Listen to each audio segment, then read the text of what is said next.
everybody, it's Rain, and a happy Tour de Fleece 2021 to you. Let me know in the comments if you are participating in this year's Tour de Fleece. If you don't know what that is, it is a yearly competition that runs concurrently with the Tour de France. And we pretty much spin on our spinning wheels every day that they're spinning their bicycle wheels in the Tour de France. And you just spin as much as you can throughout the days of the Tour de France, and we call it Tour de Fleece. So that's what that is, and today's video is going to be a little more laid back, and it's going to be some spinning tips and tricks and a little bit about me. So I hope you like it. I'm working on some of my 100% alpaca. This is a different bobbin. It's the same alpaca fiber and everything. This might actually be, this is from a different alpaca, but it's all the same fiber. This is for a trade. Right here I am pre-drafting. That's one of my main tips if you're a beginner, especially if you're working with alpaca fiber. It's very, very important, especially to pre-draft when you're working with alpaca fiber. It really helps it to stop sticking to itself, because alpaca fiber is a lot more slippery than wool is. So keeping it pre-drafted can help a lot with the spinning of alpaca. And the way that I spin is I twist my fiber and I'll pinch it at the same time, and then I pull out, and it kind of pulls the same amount of fiber out each time, and you kind of have to get a rhythm going so that it will pull the same amount each time. If you wait too long before you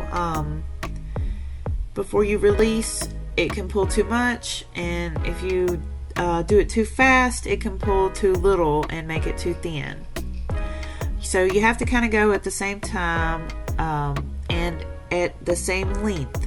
If you pull a little bit too much, it's going to be too thin, or if you don't pull it enough, it's going to be too thick. So my main tip is to keep the distance between your fingers the same each time you're pulling. So in other words, you want to keep the amount that you pull out the same each time. So you're pulling out about 2 inches from the triangle of draft up to your fingers is 2 inches. You want to keep it at 2 inches as you go. That will make the most consistent spin. So right here's a good camera angle. You can see how I untwist it a little bit and then I pull out. And right there's a little nip. You want to try to remove those as much as possible if you're going for a really consistent spin that doesn't have any lumps or bumps in it. So I'm trying to get as up close and personal with this alpaca as I can. I got another comment on one of my videos that said that I really get up close, and I mean I pretty much have my camera right in front of my spinning, so you can see the fiber being drafted out each time I pull it.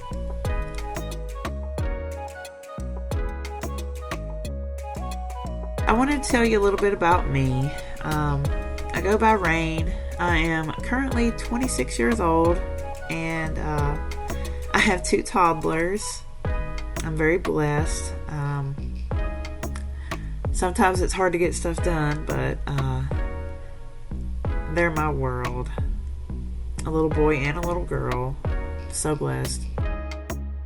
I'm from a small town in the middle of nowhere in the South. I do have an accent. Don't make fun of me if you hear my little bit of country twang come out every now and again, because I am a country girl, so can't hide that.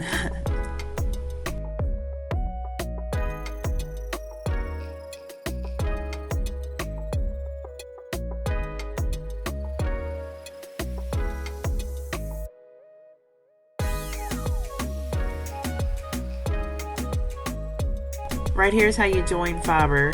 Fluff it out just like that, and then you just lay the 2 strands together.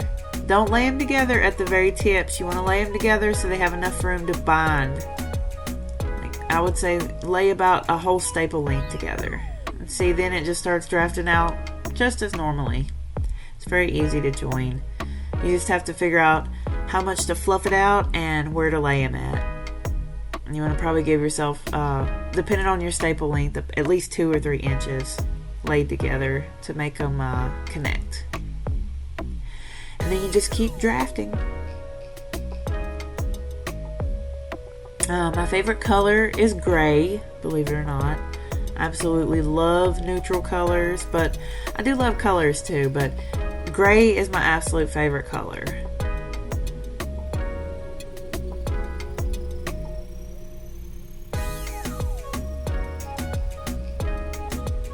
And I learned how to crochet at the age of 12 from my aunt.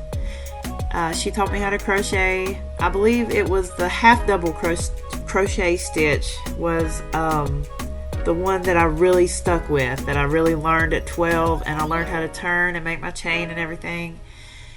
And I started on a half double crochet blanket, and I was going to make a king size blanket with just red yarn and just plain red yarn, red heart, super saver, and I was going to make this king size blanket. And as I went along, mind you, I was 12, and I wanted to figure out a way to put a picture on it.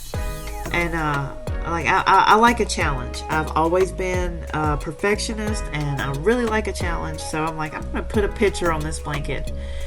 And I just, back then, things like stitch fiddle and like making your own little custom charts to crochet or knit with online did not exist.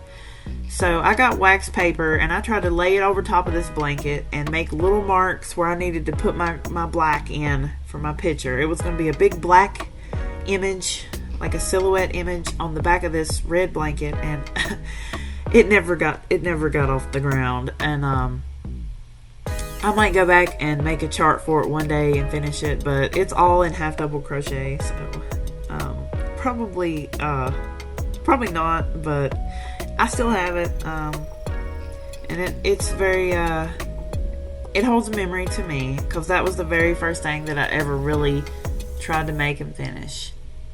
And so I laid crochet down at 12 years old and picked it back up. I laid crochet down when I was 16, and I laid it down until I was about 24. And at that time I was having my daughter, so I wanted to start crocheting again and making little outfits and stuff like that. And I really wanted to learn to knit too, because like I said, I love a challenge. So popped on YouTube and tried to learn how to knit.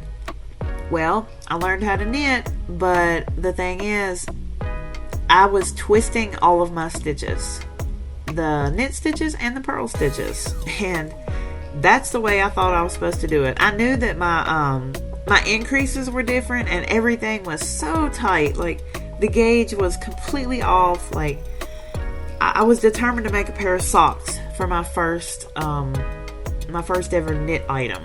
So I made that pair of socks, and all the stitches in it are twisted, every single one of them. I'll show y'all one day. They fit. They do fit. Every stitch is twisted. They're like 100 and some stitches around, because they were so tight. The gauge was so tight where I was twisting every stitch, and they fit and they're comfy and everything. But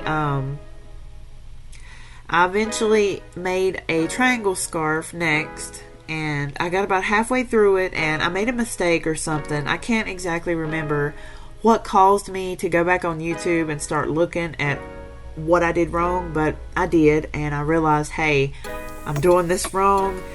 And I kind of had a feeling I might have been doing it wrong, and I was twisting every stitch. So it's definitely a look if you're going for that, but I wanted to do it natural knitting, so I re-taught myself how to knit, and I knit continental style. I realized that knitting the traditional American style by throwing is not as easy for a crocheter. I did learn how to throw, so I can do a pretty good fair isle with continental on one hand and throwing on the other hand. So I kind of learned both. But that's just me. I like a challenge, so pretty good with that.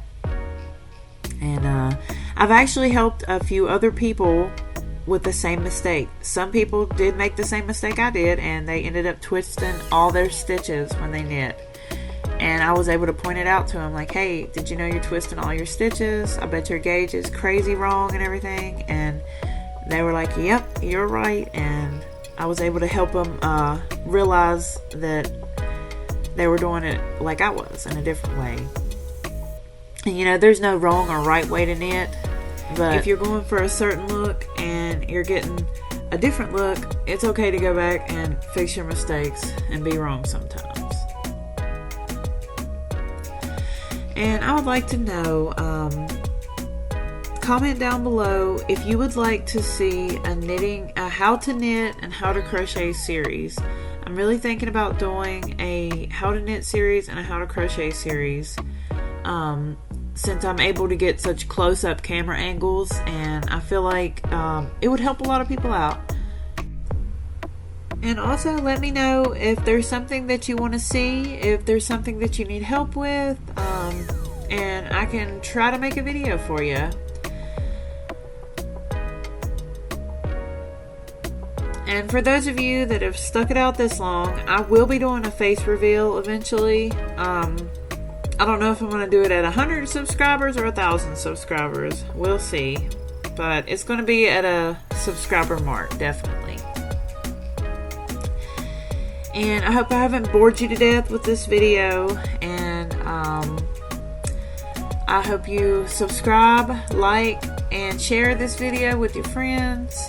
And get somebody interested in spinning. And for those of you that already do spin, I hope you enjoy your tour de fleece and have a great rest of your day. And I'll see you next week. Bye bye.